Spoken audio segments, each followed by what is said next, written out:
নিঃশব্দের ধুলোমাখা শীতল প্রান্তরে তুমি দিকশূন্য মৃত জোনাকির ঘ্রাণ। কখনো আলো ছিলে সূর্যের নীরব প্রেমে, এখন শুধু নিঃশেষে জেলে যাওয়া সময়ের ব্যাকুল কান্না। তোমার দুটি চোখ ছিন্ন আকাশের নাভিকূপ, যা একদিন ছিল আকাশের উন্মুক্ত জানালা।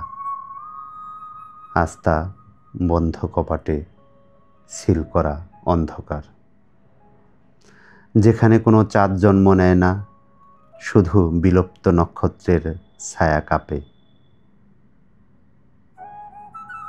আমি এখন সেই আয়নার সামনে দাঁড়িয়ে, যেখানে তোমার অস্তিত্ব নেই, শুধু এক মুঠো বিবর্ণ শ্বাস জমে থাকে নিঃসঙ্গ আত্মার কিনারে। তুমি কি শুনতে পাও না? তোমার নামের উচ্চারণে এখনো ঘূর্ণি তোলে বাতাস, আর আমার ঠোঁট ছুঁয়ে চুপচাপ ফিরে যায় একটা নিরুত্তর কফিনের অতল স্তব্ধতায়। কোনো ধর্ম, কোনো কবর, কোনো সান্ত্বনা তোমার অনুপস্থিতিকে ব্যাখ্যা করতে পারে না। তোমার স্পর্শ না পাওয়ার এই দহনই আমার ইবাদত।